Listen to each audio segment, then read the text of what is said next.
ഇന്ന് ഉച്ചയായപ്പോൾ എനിക്കൊരു മുട്ടൻ പണി കിട്ടി കേട്ടോ. ടാങ്കിലെ വെള്ളം അങ്ങ് തീർന്നു പോയി. സാധാരണ രാവിലെ മോട്ടർ അടിക്കുന്നത്, ഇന്ന് ഞാൻ മോട്ടർ അടിക്കാൻ മറന്നു പോയി കേട്ടോ. അങ്ങനെ മോട്ടർ അടിച്ചപ്പോൾ വെള്ളം കയറുന്നില്ല. എന്താ സംഭവം എന്താണെന്നൊന്നും അറിയാൻ വയ്യ. ഞാൻ പിന്നെ വേഗം തന്നെ കണ്ണനെ വിളിച്ചു പറഞ്ഞു വെള്ളം വരുന്നില്ല, എന്താണെന്ന് അറിയില്ല, മോട്ടർ കംപ്ലയിൻ്റ് ആണെന്ന് പറഞ്ഞു. പിന്നെ ഞാൻ അപ്പുറത്തെ വീട്ടിലേക്ക് ഓടിച്ചെന്ന് പറഞ്ഞപ്പോൾ അവിടെ ചേട്ടനുണ്ടായിരുന്നു, സുരച്ചേട്ടനെ. നമ്മൾ അപ്പുറത്തെ വീട്ടിൽ നിന്നോട്ടോ വെള്ളം എടുക്കുന്നത്. നമ്മുടെ ഇവിടെ കണ്ടമായതുകൊണ്ട് ഈ ചെളിവെള്ളം പോലത്തെ ചേറൊക്കെ ഇടയ്ക്ക് കയറും, ഇങ്ങനെ കുറേ കംപ്ലയിൻ്റൊക്കെ ആയതായിരുന്നേ. അപ്പോൾ അത് കാരണം കൊണ്ട് നമ്മൾ അപ്പുറത്തെ വീട്ടിൽ നിന്ന് വെള്ളം, നല്ല ടേസ്റ്റുള്ള വെള്ളം, നല്ല കണ്ണീര് പോലത്തെ വെള്ളം കേട്ടോ.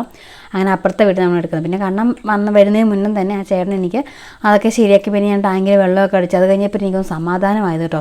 ഇതിനിടയ്ക്ക് ഞാൻ കുക്കുവിനെ വിളിക്കാനൊക്കെ പോയി, പക്ഷേ ടെൻഷൻ കാരണം എനിക്ക് അതൊന്നും വീഡിയോ എടുക്കാനോ ഒന്നും പറ്റിയില്ല കേട്ടോ. പിന്നെ വെള്ളം വന്നപ്പോൾ ഞാൻ വേഗം തന്നെ പാത്രമൊക്കെ കഴുകി പറക്കി വെച്ചു. കാരണം വെള്ളമില്ലാത്തതിൻ്റെ ബുദ്ധിമുട്ട് ഞാൻ അറിഞ്ഞു കേട്ടോ. ഈ സമയങ്ങളിൽ ഞാൻ കുറേ വെള്ളം ഇങ്ങനെ അനാവശ്യമായിട്ട് ഞാൻ ചിലവാക്കി കളയാറുണ്ട്. കാരണം പാത്രം കഴുകുമ്പോഴും കുളിക്കുമ്പോഴും അലക്കുമ്പോഴൊക്കെ എനിക്ക് ഒത്തിരി വെള്ളം വേണം. അപ്പോൾ ഞാൻ അറിഞ്ഞു വെള്ളമില്ലാത്തതിൻ്റെ ബുദ്ധിമുട്ട് എന്താണെന്നുള്ളത്. പിന്നെ കുക്കുപ്പിനെ നമ്മളിപ്പോൾ ട്യൂഷന് വിടുന്നുണ്ടേ. അവനെ കാരണം കല്ലു പഠിക്കാൻ സമ്മതിക്കുകയില്ല, എപ്പോഴും കരച്ചിലും ബഹളവും, അത് കാരണം കൊണ്ട് പറ്റില്ലാത്ത പറഞ്ഞ് ഞാൻ അവനെ ഇപ്പോൾ ട്യൂഷൻ വിടുന്നുണ്ട്. മുകളിലത്തെ 2 പിള്ളേരും ഉണ്ട് കേട്ടോ. അപ്പോൾ അവർ ഒറ്റയ്ക്കല്ല പോകുന്നത്, അവരുടെ അപ്പൂപ്പൻ കൊണ്ടുവിടും. പിന്നെ അമ്മ വന്നപ്പോഴത്തേക്ക് ചായ കുടിച്ചിട്ട് പിന്നെ നേരെ വീണ്ടും ഷോപ്പിലേക്ക് പോയി. നമ്മുടെ വാർക്കയുടെ മണ്ടയിൽ 2 ഭായിമാർ പണിയുന്നുണ്ടായിരുന്നു. അപ്പോൾ അവരെ കണ്ടപ്പോൾ തൊട്ട് കല്ലു ചേട്ടായി പറഞ്ഞ് പുറകെ നടക്കുന്നുണ്ട്. പക്ഷേ അവർക്കത് മനസ്സിലായില്ല, അതുകൊണ്ട് അവരെ വലിയ മൈൻഡ് ചെയ്തില്ല കേട്ടോ. പിന്നെ അവർ പോകാൻ നേരമായപ്പോഴത്തേനും അവർക്ക് ഞാൻ ഒരു ഓട്ടോ ഒക്കെ വിളിച്ചു കൊടുത്ത് അവരങ്ങനെ പോയി. പിന്നെ വൈകുന്നേരം കണ്ണം വന്നപ്പോൾ പൊറോട്ടയും ചിക്കൻ കറിയും വാങ്ങിക്കൊണ്ട് വന്നായിരുന്നു. അങ്ങനെ അതെല്ലാം കഴിച്ച് അടുക്കളയൊക്കെ ഒന്ന് ക്ലീൻ ആക്കിയിട്ട് നേരത്തെ തന്നെ കിടക്കണം എന്നൊക്കെ പ്ലാൻ ചെയ്തു. പക്ഷേ നടന്നില്ല. രാവിലെ നേരത്തെ എഴുന്നേക്കണമെന്നൊക്കെ പറഞ്ഞ് അലാറമൊക്കെ വെച്ചു, പക്ഷേ അതും നടന്നില്ല കേട്ടോ.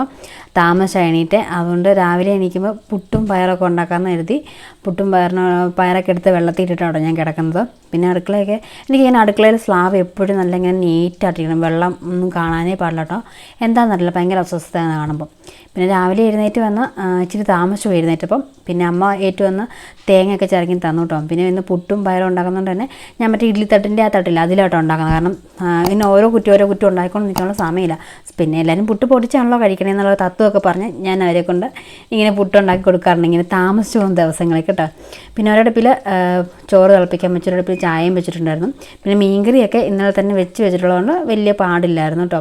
അങ്ങനെ കറികളൊക്കെ ഇരിപ്പുണ്ടായിരുന്നു. രാവിലെ കാപ്പിക്ക് മാത്രം ഉണ്ടാക്കിയാൽ മതിയായിരുന്നു. അങ്ങനെ ഞാൻ പോകുന്നത് കണ്ണൻ്റെ കൂടെ കേട്ടോ രാവിലെ പോകുന്നത്. അപ്പോൾ 9:30 ആകുമ്പോഴത്തേക്കും കണ്ണൻ പോകുന്നത് ഇപ്പുറം തന്നെ ഇറങ്ങുകയും വേണം. അപ്പോൾ 2 കൂടെ ഒരുമിച്ച് പോകേണ്ടതുകൊണ്ട് എല്ലാ കാര്യങ്ങളും വേഗം തന്നെ ചെയ്ത് തീർക്കണേ. പിന്നെ കല്ലുവിനെയും കുക്കുവിനെയും കൊണ്ടുപോകാണ്ടാണ് പോകുന്നത്. കല്ലു ഞാൻ പോകുമ്പോൾ ചെറുതായിട്ടൊന്നും കരയത്തുള്ളൂ. പിന്നെ ഞാൻ പോയി കഴിഞ്ഞാൽ പിന്നെ കുഴപ്പമില്ല, അവൾ പിന്നെ അതിലെ കളിച്ചിരിച്ച് നടന്നോളും കേട്ടോ. ഒരു ഇച്ചിരി നേരത്തെ വഴക്കമുണ്ടാവുള്ളൂ. അങ്ങനെ പിന്നെ വേഗം തന്നെ യാത്രയായി കണ്ണൻ്റെ കൂടെ പോകാൻ വേണ്ടി ഇറങ്ങി. നല്ല മഴയുണ്ട് കേട്ടോ. ഏതായാലും കണ്ണൻ്റെ കൂടെ പോകാൻ ഇറങ്ങിയത് നന്നായി. കൊണ്ട് മഴ നനയാതെ വേഗം തന്നെ ഞാൻ സ്റ്റാൻഡിലെത്തും. അപ്പം ഞാൻ പോയിട്ട് ഉള്ള വിശേഷങ്ങളൊക്കെ ഷോർട്ട് വീഡിയോ ചെയ്തിട്ടുണ്ടോ. അപ്പോൾ ഓക്കേ.